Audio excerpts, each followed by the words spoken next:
All right, so we've got a few of our folks here. I know a couple people couldn't make it, hence why we recorded the event, and we decided to sort of invite people to come and join us. But I also would love for you all to have a chance to speak with Michał briefly, or Elizabeth if you would like. And I just wanted to touch base about the works we're creating as part of the project. But give me 1 second. I realized I look like a shadowy ghost figure. So I'm going to turn on the light, but feel free to keep the conversation going. I'll just be 1 second. I have a question for Elizabeth. Sure. So I did my concentration in printmaking. How did you carry the copper plates and not get what's the black stuff? What is it called? The hard ground? How did you not get it to like fall off or scratch? Like, yeah, when you were out there. Yeah, I packed it with bubble wrap and newsprint, and then bubble wrap, and it worked pretty well. Did you hear me okay? Would you do it in one sitting, or would you go around from location to location, kind of drawing it out? I would, wait, sorry, could you repeat the question? Like, what do you, like on the copper plate, would you do it in one sitting or throughout the day or different locations? I would usually do it in one location, but sometimes in over a couple of days. And yeah, I found it depends on the location. Like I said, with the experience in Newfoundland, it was very complicated because of the mosquitoes. So I actually had a bug net and everything, and that was maybe a bit ridiculous. But yeah, I found it to be worthwhile to do it multiple times over the course of a couple of days, just working on one plate. That's awesome. I want to try that in the future. Yeah, it's not a bad way to do it. Yeah. Yeah, actually, Luis, I was gone for a second, so I don't know if you mentioned, but he is a phenomenal printmaker in his own right. Yeah. And is obviously based in the US and has done lots of different projects and a residency, including at the Torpedo Factory, amazingly during the pandemic, which is phenomenal. So well done, you. But Luis, maybe I don't want to put you on the spot, but you're welcome to talk a little bit about your work as well. I just want to kind of keep it conversational. Yeah, I mean, I'm mostly like, I don't know.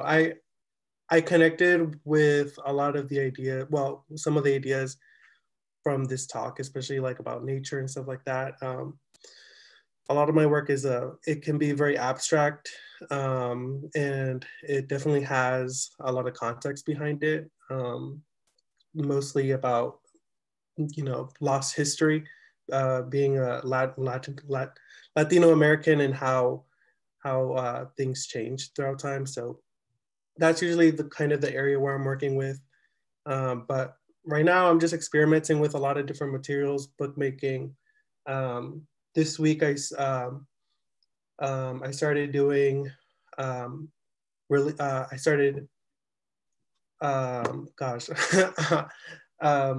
I have MDF wood and I'm doing a relief into it. And so I think I started, but I think it's my first time doing it. I think I started wrong.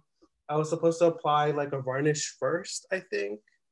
But I already did my whole carving, and I don't know if I can do it anymore. So yeah, I'm just continuing to experiment with that, and just try as many things as I can and learn as much. Yeah. Amazing, thank you. Also, I don't want to put anyone on the spot here, but any of the participants, if you'd like to ask a question or introduce yourselves, go ahead.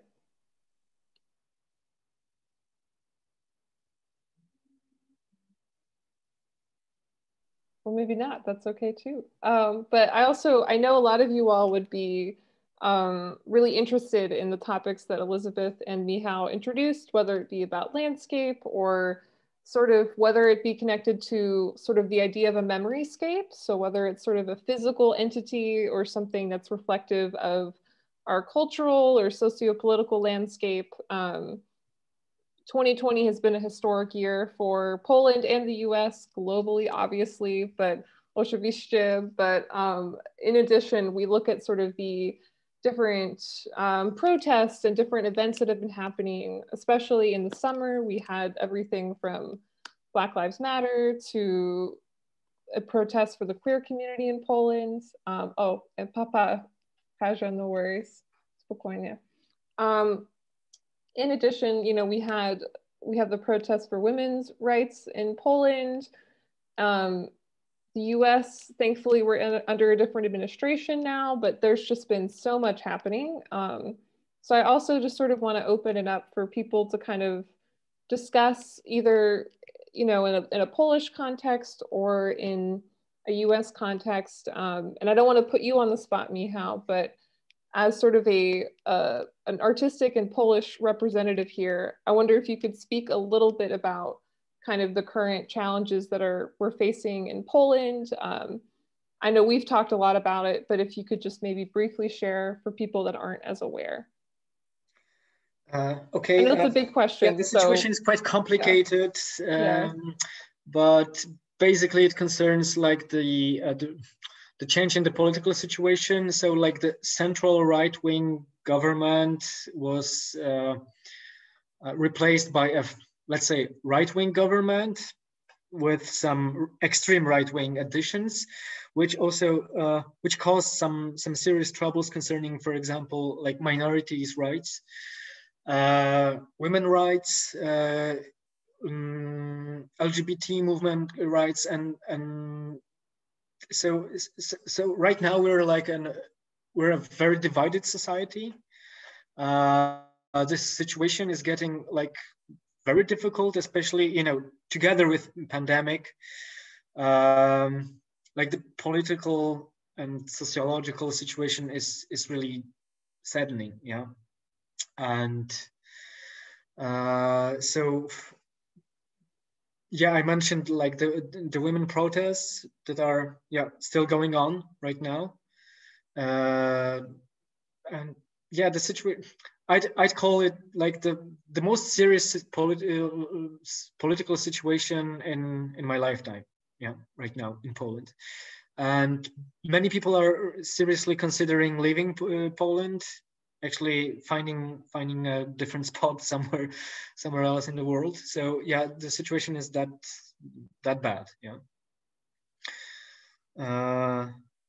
Yeah, but it's nice that Elizabeth mentioned Białowieża, because I also like did a sort of project in Białowieża concerning like the idea of preservation of nature, which I included in this book, The Course of Line. But it was also interesting because a couple of years ago, Białowieża, like the subject of Białowieża was quite was a hot topic in Poland, because there was an action of cutting down some portions of the forest, and that's the last primeval forest in Europe. It's not really primeval because it was altered in previous centuries, but it's like the most primeval lowland forest in Europe. Still preserved, and this new government, this right-wing government, also started an action of cutting down some portions of this forest. So, did you encounter, Elizabeth, those situations? Have you heard about them and this political situation, concerning this? I have a little bit, because I am friends with somebody who's part of the Sputnik Photos collective in Warsaw. And I've seen a couple of projects that a couple of artists there have produced about it.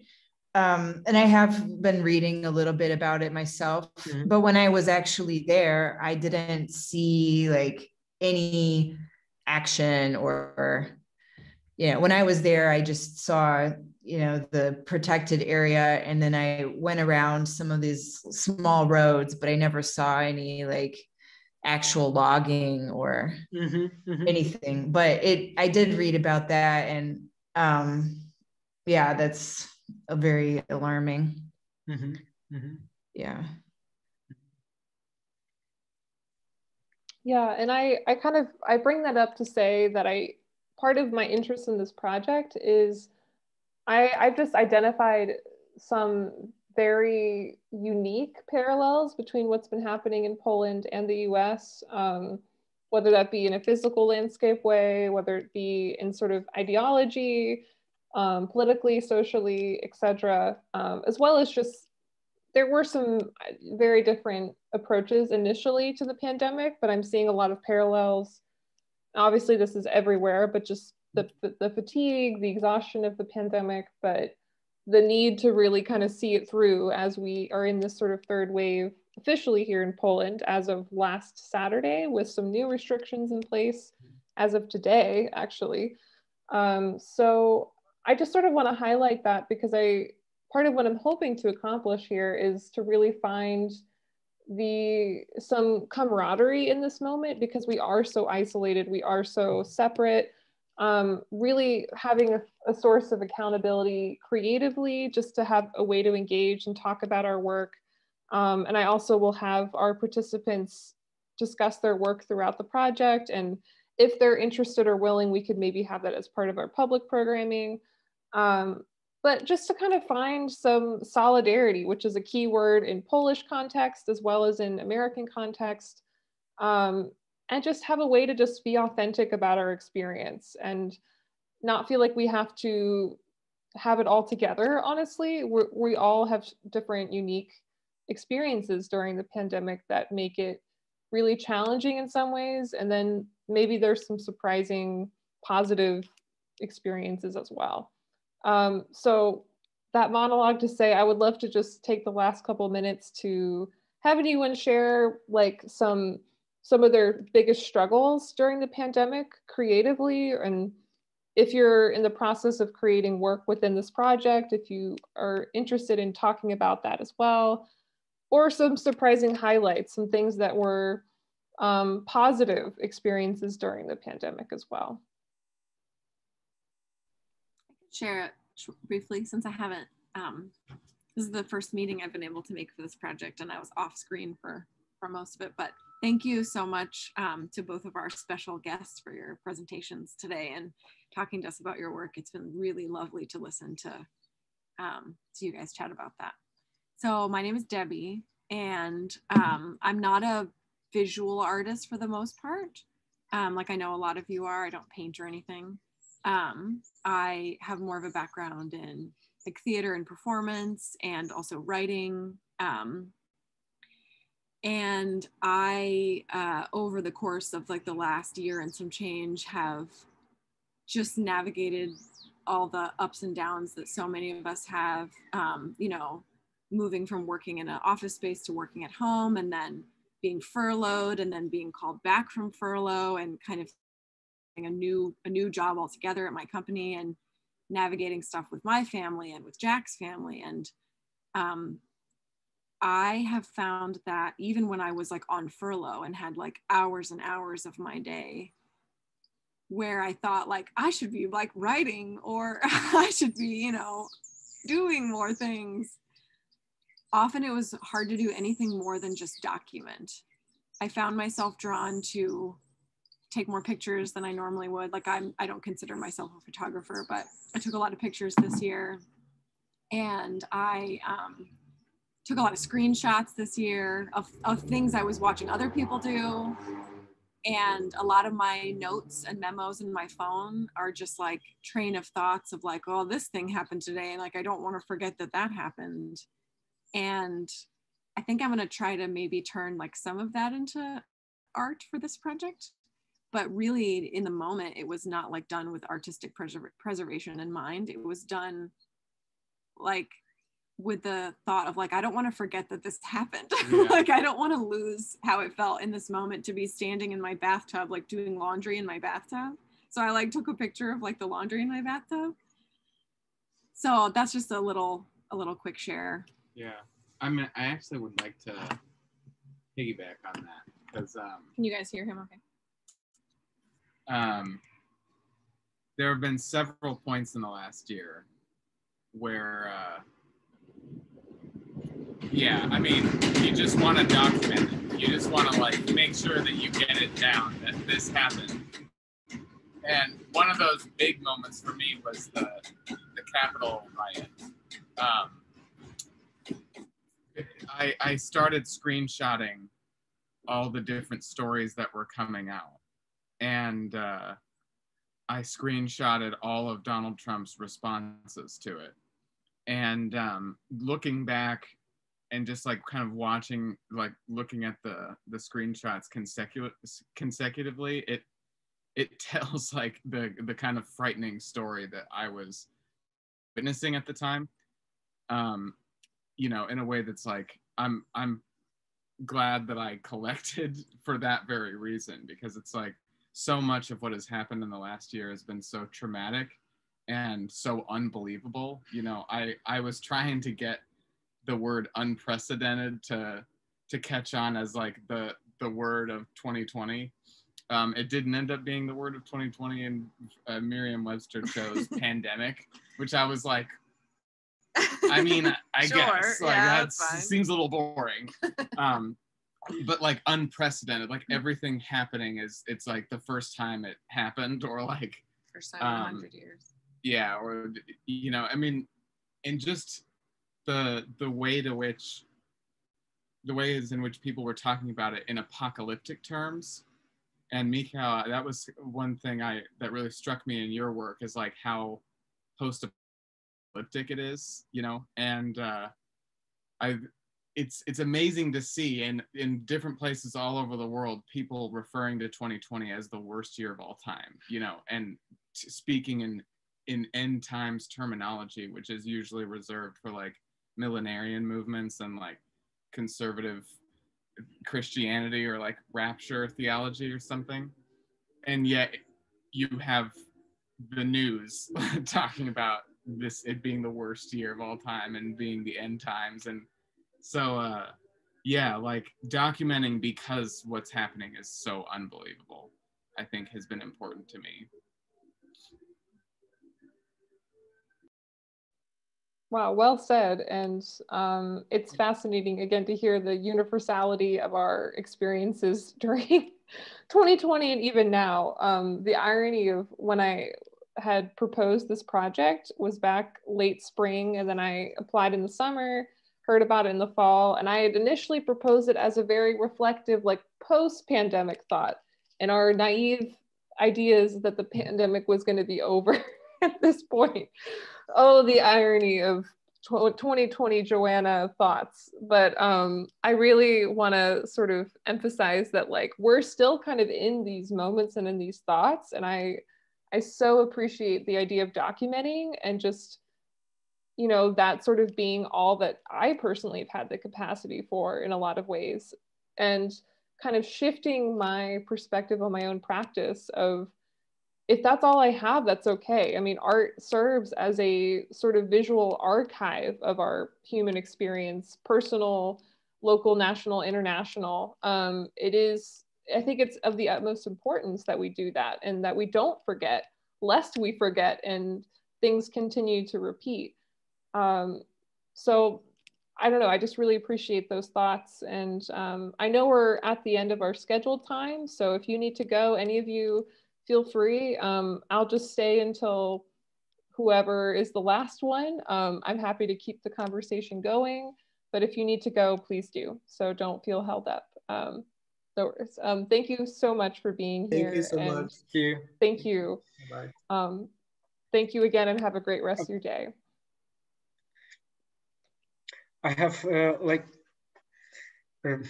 maybe I wonder if you have like the same impression, but like the beginning of the pandemic, like a year ago, for us here, it was like, as I mentioned, it was like fear connected with something else. And this something else was probably, you know, hope for a change that we anticipated. We connected with this of course, very difficult, traumatic situation.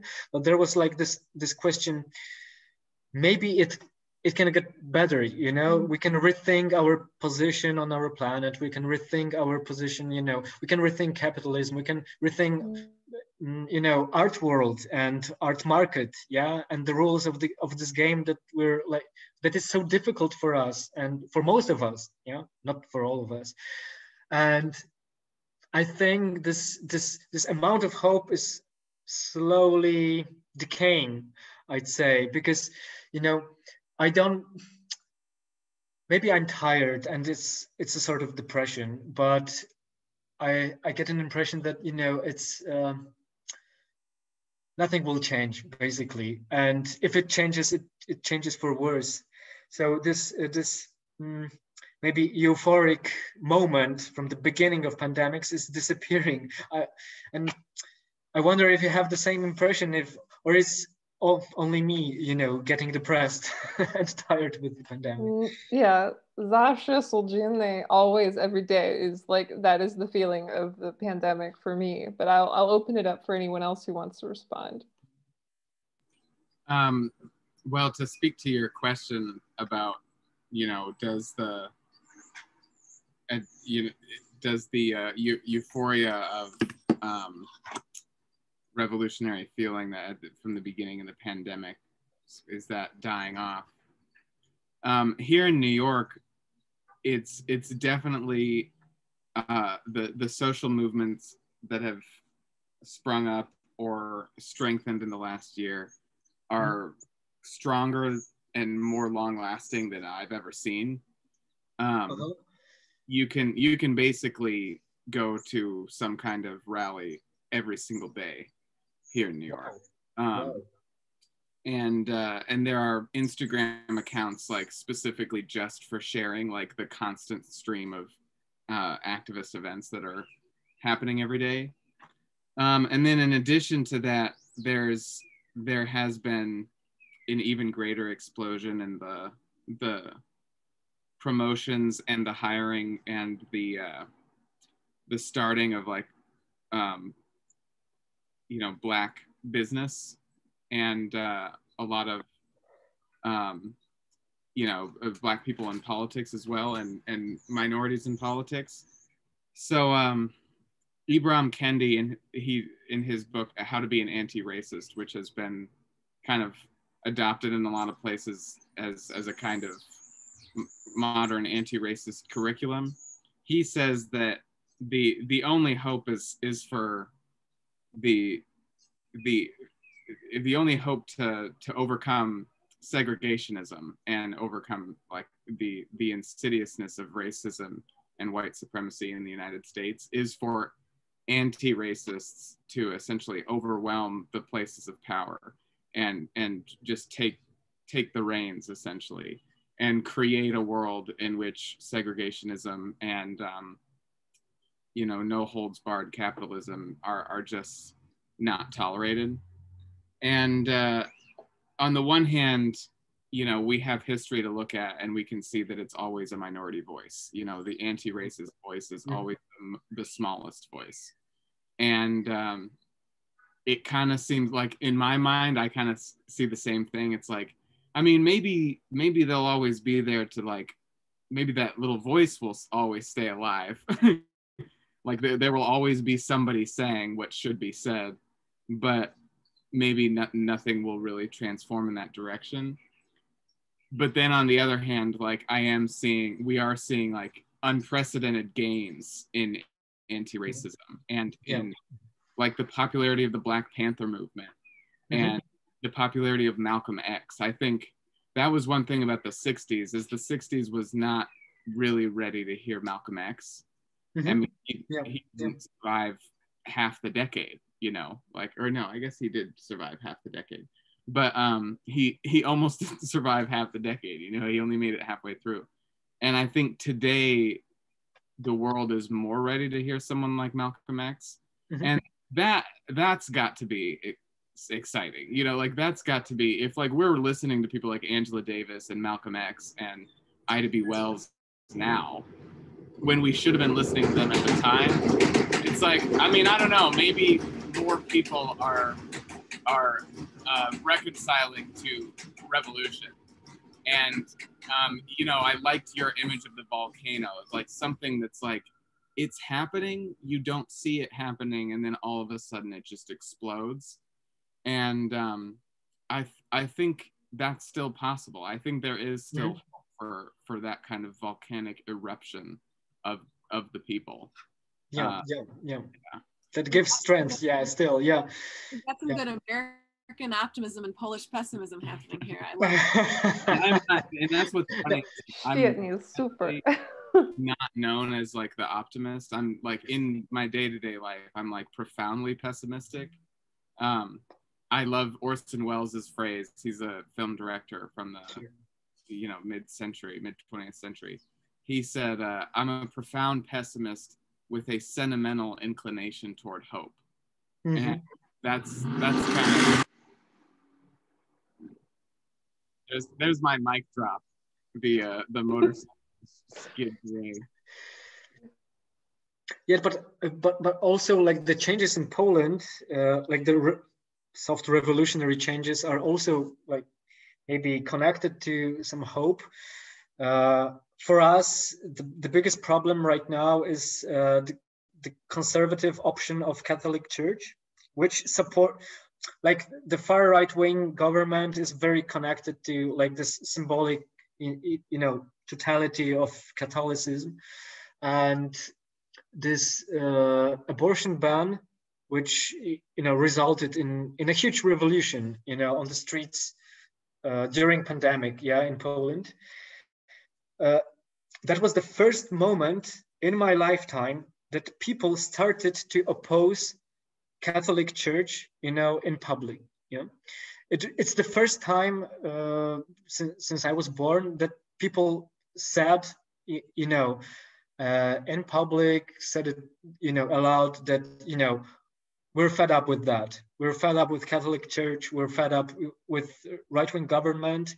We don't want it anymore. And 5 years ago, it was really impossible to think about people, spraying something on the church. That was absolutely unbelievable. And right now it's happening. And for me, it shows me that something may change. Things may change. So there is some hope connected to that. But we didn't have like good elections recently in Poland. So right now the political situation is quite difficult, and also for the arts, because the government is changing also, like the way scholarships are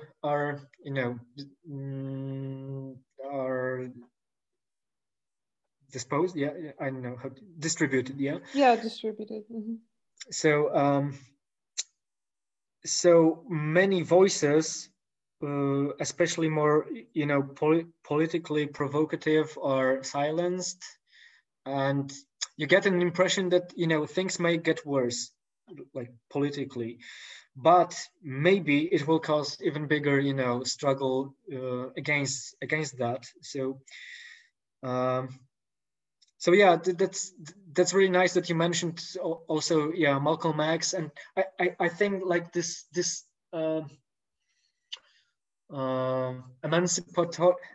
emancipation voices here in Poland are also appearing, and so maybe it's not that bad, but for example, at the very beginning we were talking with our students about how could it affect art world? Did it make? Will it make people more or like rethink this position in the art world to cooperate more? Forget about this top gallery art market stuff. That maybe it's a time for change in this field, and I cannot see any outcomes of that. So I think all the you know, the biggest players are still there, and they're still, you know, making everything. Like, yeah, they're setting up, you know, all the, as, for example, in Poland, I've got no idea how it looks like in the States right now, but in Poland, concerning arts, nothing changes. Yeah, I don't know if, I mean, I haven't been stateside for quite some time, so I don't know if someone else can speak to that more clearly than I could. But I don't know. That's something I've been thinking a lot about like the idea of what is normal, and like people kind of talking about going back to normal in all the ways, including artistically speaking. But really, I feel like this is such a great opportunity for us to consider reshaping that for ourselves. Like, we can try to be more intentional about how do we rethink what should be normal, or what do we want to keep that we've sort of that's been established as a norm during the pandemic, or kind of just reassessing what should be normal and what really should be reconfigured or deconstructed or reconstructed or shifted. I mean, I don't know. I think that's a question we're going to have to keep thinking about, and be really intentional about pushing forward in different capacities. I don't know what that looks like, but I don't know if anyone else has something to add. Isa? Oh, I don't know if you had a question, but feel free to go ahead if you do. No? Oh, oh wait, I don't know. Also, Isa, if you feel more comfortable asking in Polish, that's okay too, and we can roughly translate it. Po polsku. I don't know. Feel free to ask Isa if you can. Oh, sorry, honey. No worries. Feel free to write it. Polish, English, as you wish. But I don't know if anyone else has something to add to that. That was a good question, Michał, and just sort of general.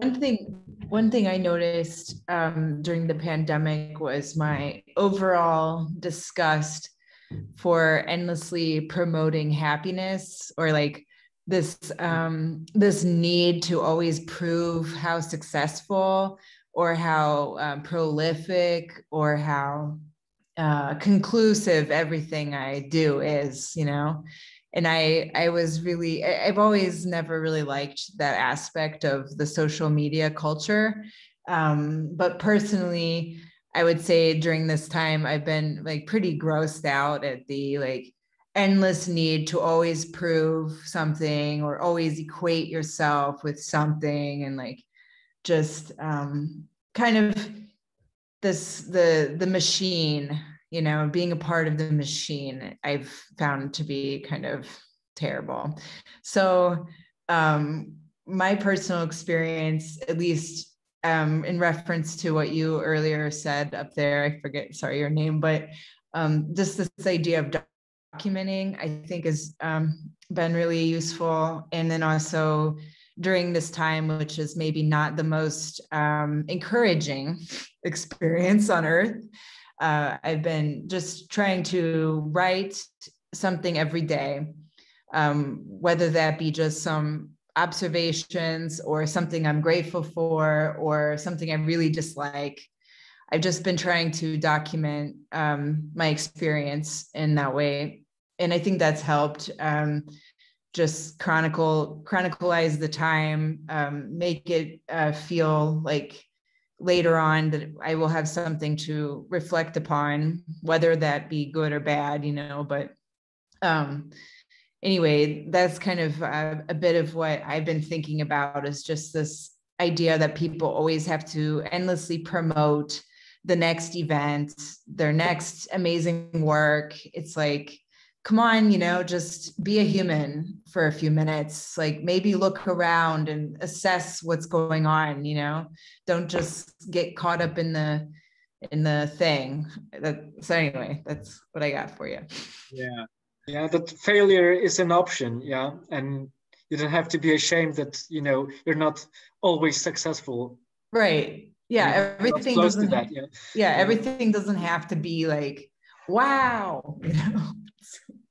I remember a small snapshot from the very beginning of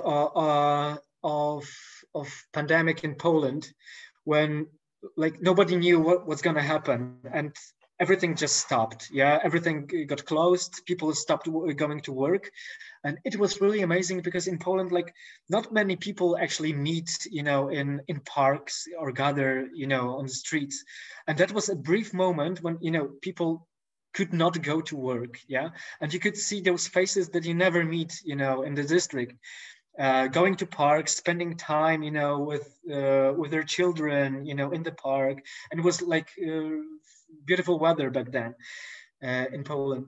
And I remember those, those snapshots, those like beautiful images that I never encountered in my life, and that was really impressive. That because that was a sort of like a different model of life is possible, even if for a couple of days. Yeah, exactly. Just the idea of slowing down, people don't slow down much anymore. You're always supposed to be busy or productive, and talking to your friend or your mother is important. I don't know.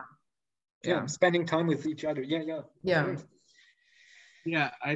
I think just to address the question of like the future of the arts and all of this, one, and also the issue of the new normal and what do we want to be normal.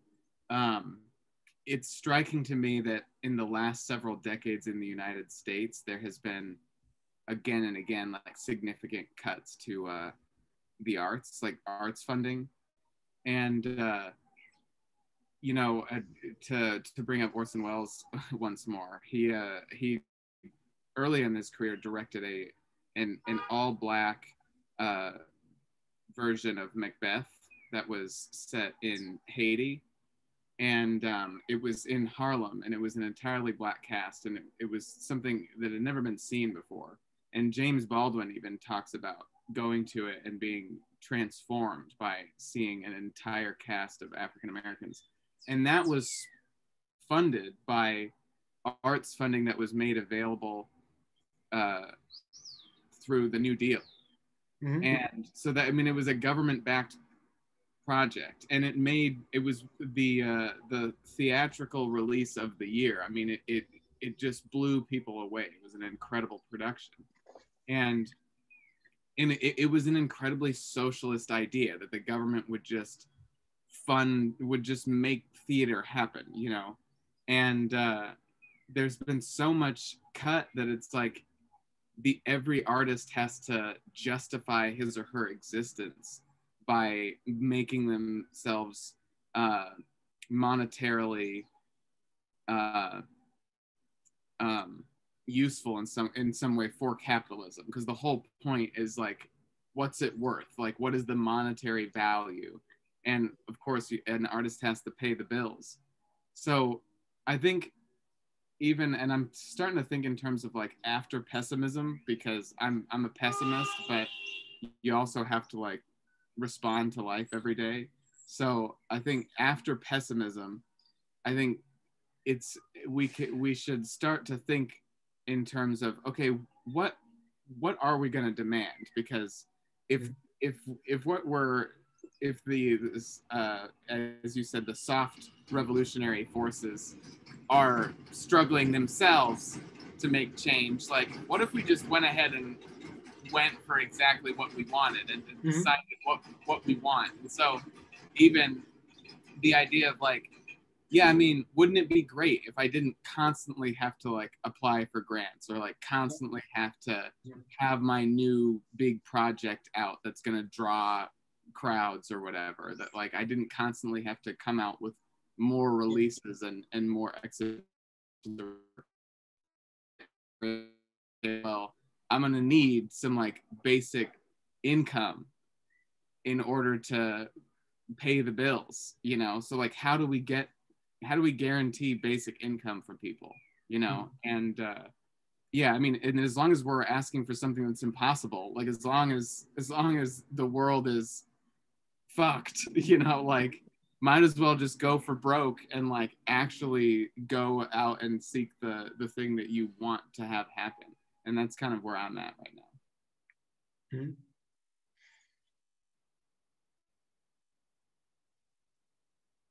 Wow, that was another mic drop moment. So thanks, Jack. And my apologies, I was in and out a bit. So I just want to briefly mention, Isa made a comment in the chat that I want to just sort of read aloud.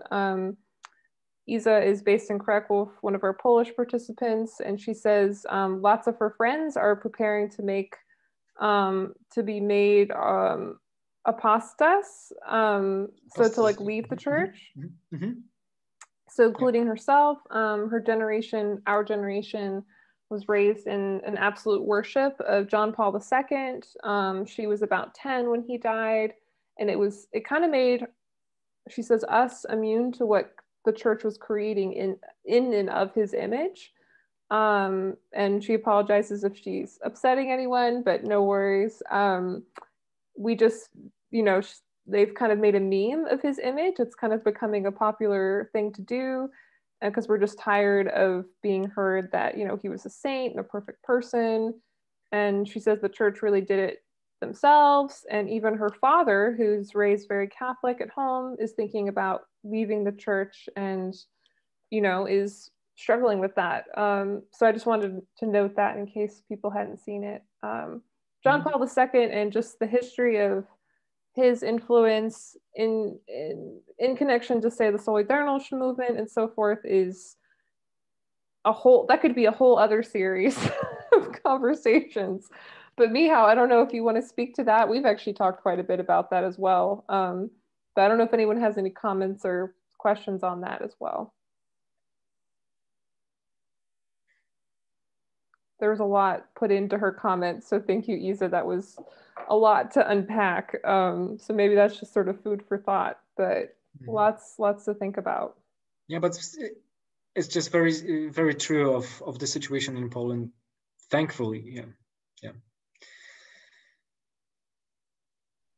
Also, I know we are quite over time, so I don't want to keep anyone who needs to go. So feel free to leave if you need to, or to stay as long as you want.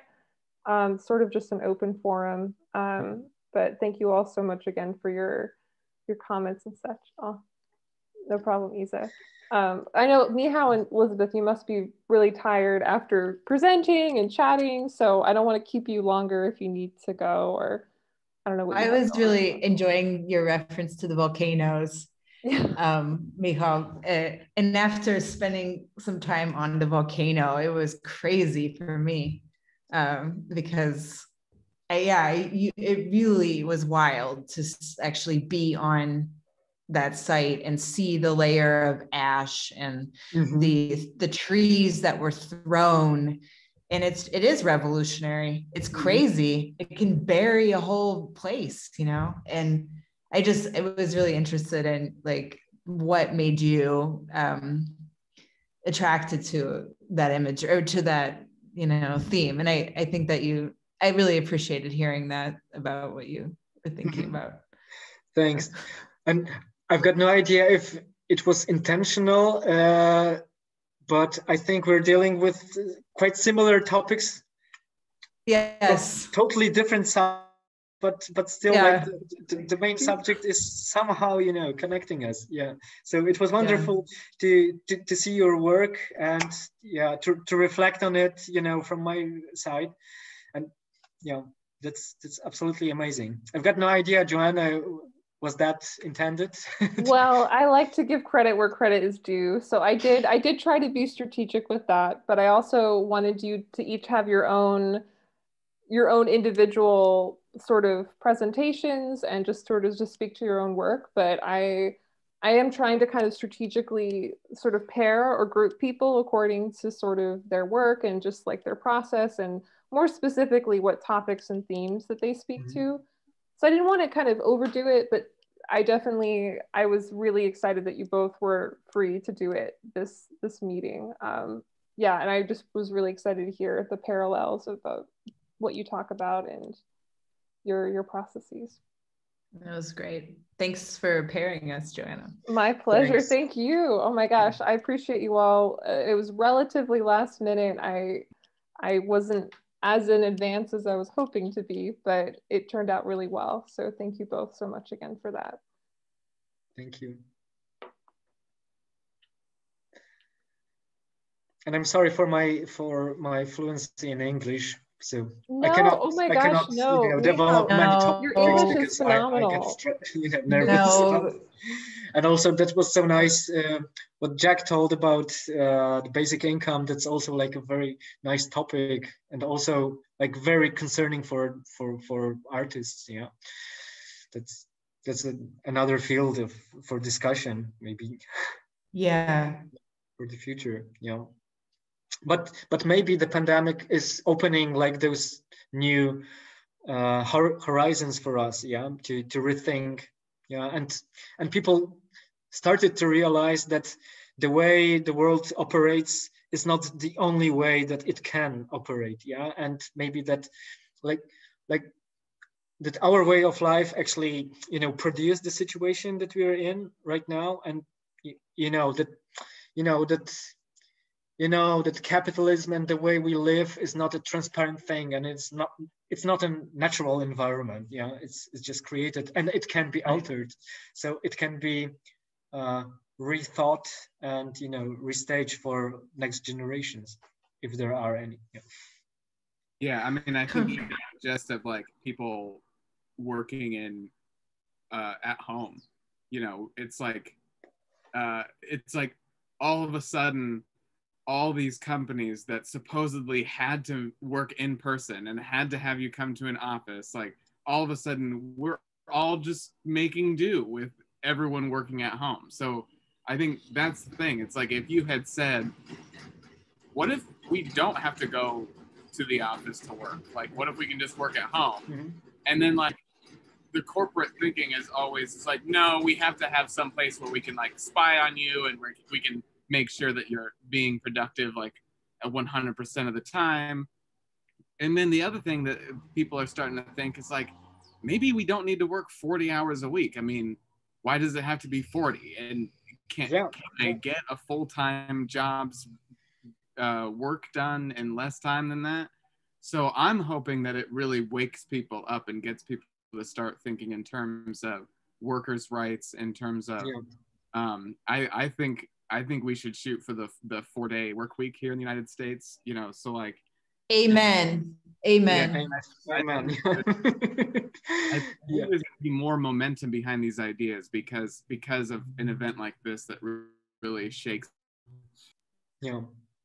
Poland is in a very difficult position politically, because, when there are words like socialism or communism coming up, there's like this, feeling of dread that, we already had communism, and it was horrible, blah blah blah. So it's really difficult to speak about workers' rights and basically socialism in Poland, because it's always a very difficult topic, because people get very angry, very upset, very easily, because they connect this idea of communism only with the way so-called communism was introduced by Soviet Union after the Second World War. So that's another topic for us, but that's a nice thing that people, maybe there's new generations that don't remember the times before 1989, so it's more like natural to talk about social issues, because Poland got quite wild into this wild capitalism of late 80s and early 90s, and it had really devastating effects on the society. And right now I get an impression that people are starting to rethink the gains of communism in the second half of 20th century. So public schools, kindergartens, all the gains of socialism that, you know, appeared in Poland, that people just didn't understand as, you know, social achievements or achievements of socialism, you know, after years of struggle, because, you know, the capitalism was the only option, you know, to use after 1989, and it was connected to freedom, and people thought that, you know, there's only good things about capitalism, and the only thing that we have to do is just to become new Germany, become new states, you know, develop, modernize, capitalize, yeah, financialize. Which, like, if you're talking about landscape, one thing that struck me on a trip to Esslingen, Germany, was the comparing Esslingen to Stuttgart, which is nearby. Esslingen was a hospital town during World War II, so it was never really bombed, whereas Stuttgart was an arms. There was a lot of arms factories there, and like even today, Mercedes-Benz has a major location there. And if you look at the two places, Esslingen still has intact like so many of these medieval churches, and it has a small town feel. It's got vineyards, and it's got a lot of culture and character. And then you go to Stuttgart and it's like a little New York City, you know. It's like there's like cheap you know, dollar stores and like delis, and there's neon lights everywhere, and it's like everything's modernized. And it's because the city was completely 90%, over 90% of it was destroyed by World War II. So it's a city that's been completely transformed by global capitalism, and even the stuff that's old there is reproduced. You know, it's like they remade the buildings that had been destroyed.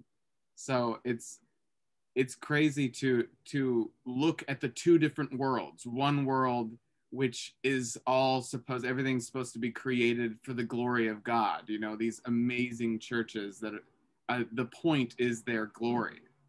And then the other is like, it's all utility, it's all serving money, it's all global capitalism.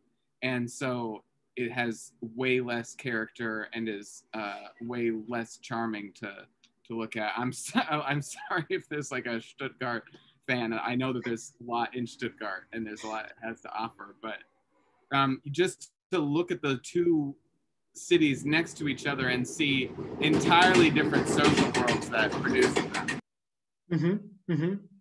Yeah, that's very interesting. Yeah. Makes me think of Warsaw, actually. For those who aren't familiar, it was, I think, about 80% was destroyed during World War II, roughly, or basically really the whole city. And it's fascinating to compare Warsaw or even other lesser known Polish cities compared to, say, like Krakow or other cities that were shockingly salvaged or were very little destroyed. His comparison kind of makes me think of that a little bit. Even the old buildings are reproductions of what they used to be.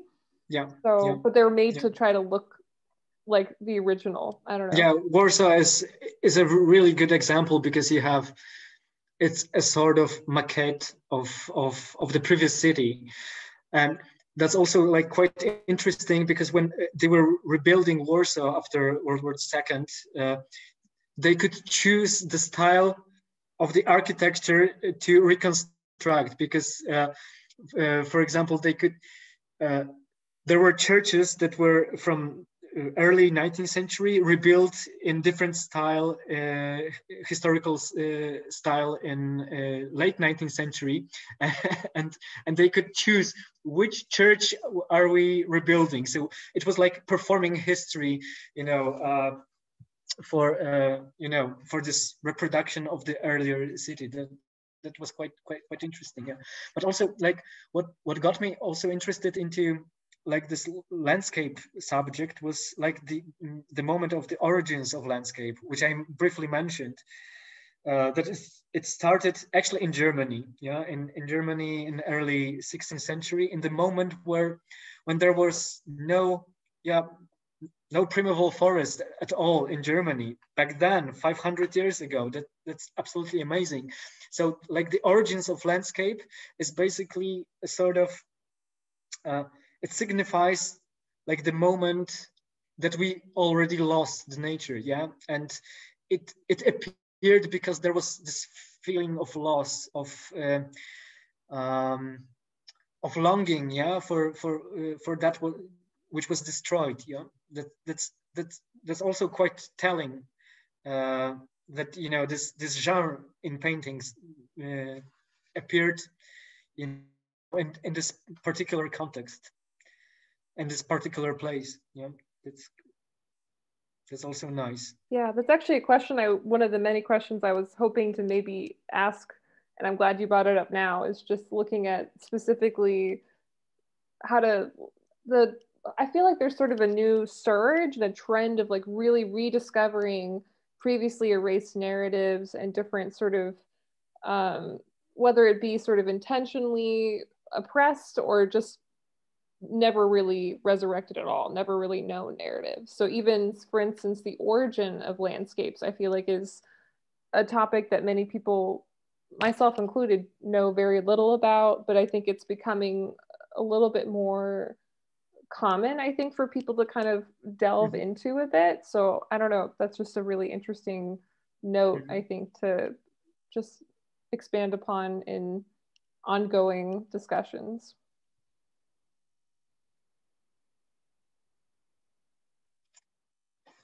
Yeah, I think a lot about the perspective of a place too, based on like the names of a place, right? Like, for example, Mount St. Helens is what we know it as, but the traditional name is Lewitt.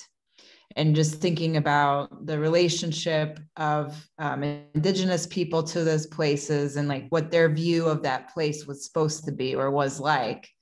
And like reading about when I was visiting that site, it was interesting to me that the people in the area, the indigenous people, felt very much like the area was sort of possessed, or because they had this volcano that would erupt and had these smoke plumes, and then people come and rename the site, and it changes the whole history of the site and the future generations. Like what is in a place name? How important is that name to the history? And I think it's very significant. But I just think about the different ways people interpret, their knowledge of the place. And if we don't know all the layers to it, then you're not getting the full picture, really. Yeah, I was really glad when I heard that you were interested in Mount St. Helens and you've done work there. I've been to Mount St. Helens when I was a kid. I grew up in the Pacific Northwest. And have you seen the Fantasia 2000? Have you seen that movie, the Disney movie? Classic 90s child movie. I missed it. If you haven't watched it, go back and live your best childhood life now, because it's so good. Yeah, I don't know where it's streaming now. It was streaming on Netflix, but the final, so it's the Fantasia movies it's like vignettes of animation set to like classical music, and they took Firebird by Stravinsky. Yeah. Stravinsky. Yep. They took Firebird by Stravinsky and put animation, and the animation was inspired by Mount St. Helens, which at that point was, it had been 10 years since 1980, so it's been 20 years. But it depicts a deer that comes out at the end of winter and blows on an icicle, and a drop comes from the icicle and turns into the angel of spring. And then the angel of spring goes around and makes everything grow. And then she comes upon a volcano, and then the volcano erupts. And it's really, to me, such a poignant visualization of like utter disaster and utter catastrophe and utter destruction. And then also the incredible capacity of life to prevail. And Michał, I thought of this as well when you were talking about sort of after humanity and how like nature will still, like life will still be brimming with life. It'll just be different. It just won't be human centric. And I thought of, again, of Fantasia 2000, because the image of just this kind of like orgy of growth after after this incredible destruction was very like visually striking to me. So yeah, I mean, that's the endorsement for Disney's Fantasia 2000. I also have like one example of that which really struck me. It was a couple of years ago. I was also like researching, because I was quite deeply involved into this historical part and war trauma in Poland, and also Holocaust topics, also related. Like the war topics were related also to my family history. But I was visiting one of the death camps in Poland, which is not, as famous as Auschwitz is, like in almost pop culture. Yeah, it's Sobibór, and it's on the border with Belarus, and it was a death camp where like over 250,000 people died. And actually, you go there and there's nothing there. Like a small monument, a small like cottage with a small exhibition documents, this moment, but there's no camp there. There's nothing left.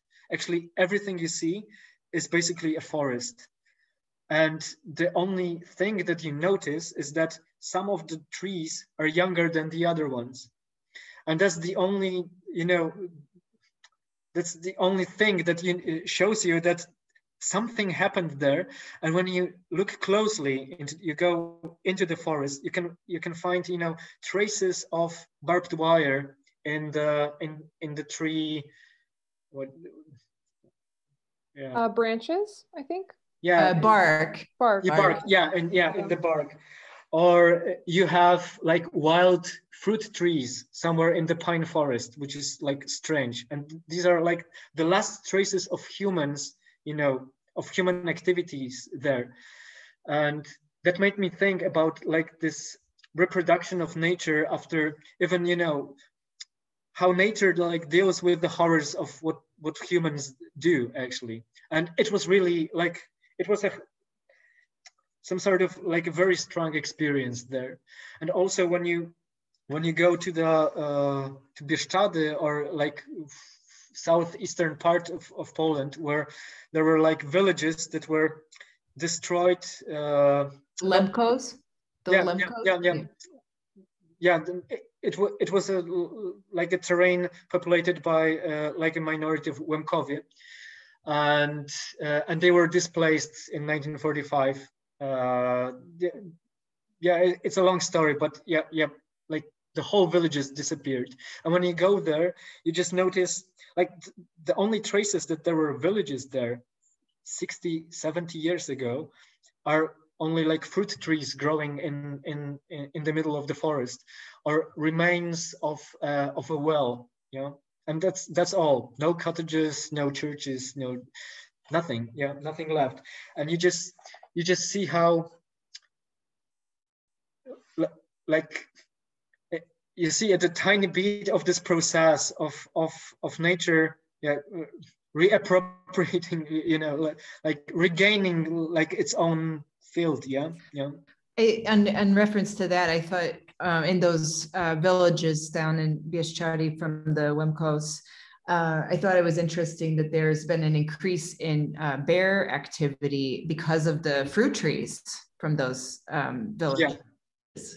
And so it's just, wow. Yeah, yeah. Chernobyl is another like astounding example of the same process. Yeah, yeah, absolutely, absolutely. Where Yeah. humans are like can't even inhabit the place, and now, you know, not only do you have like the perseverance of wildlife, but you know, wild animals have started to return and occupy the place, and now you just have these weird images of a post-apocalyptic society, like of a post-apocalyptic world, and that could very well be a vision of the future of Earth. You know, like it could well be the vision of just because of I mean, now we've got North Korea, you know, getting ground on the nuclear front, and so I mean, without denuclearization, like we could very well see in a worldwide Chernobyl, you know, or like even with climate change, you're talking about Venice is going to become uninhabitable. You know, like there are different things that we will start to see this like this eerie blend of, you know, the mark of the legacy of human society, of human civilization, and then nature just like continuing on unfazed.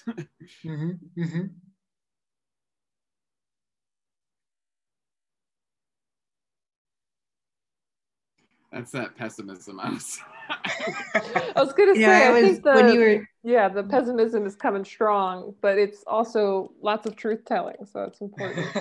But it's also like, for me, like dealing with this topic is also like embracing this feeling that, but you know, it's gonna be okay even without us. Yeah, you know, we all gonna die, and yeah, we're like our whole life is preparing for this. Yeah, at least from the moment when we understand that it's gonna happen, and you know, when you think about it, you know, the same way, you know, concerning species, it's also like maybe it's good to think that it's not gonna be that bad, you know. It's only us disappearing, and you know, life will go on. Yeah, the planet will, you know, will spin.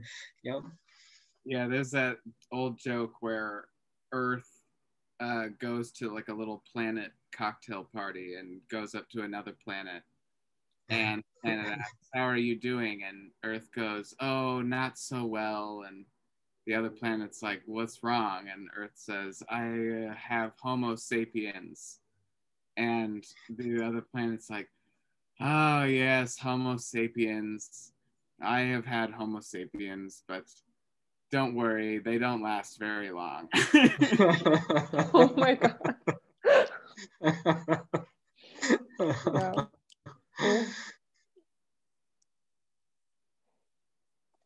Oh, thank you, Isa. So Isa's just saying farewell to us via the chat. So okay, I also have to be going because I have to. Yeah. Me too. Yeah, I know it's getting to be that time. We're like a solid hour in. So thank you. It's time for some dinner. Yeah. Thank you very much. Thank you all so much. It's so nice that I had, you know, this opportunity to meet you, and wow, that was super nice. Yeah, absolutely. And I want to continue the conversation with the ongoing series, and I don't know, I really would love to have you all continue to participate in different ways, and so we'll be in touch, of course. And thank you all so much for your time. This has been fantastic. Joanna. Thank you. Thank you so much. Take care, everyone. All right. Ciao. Papa.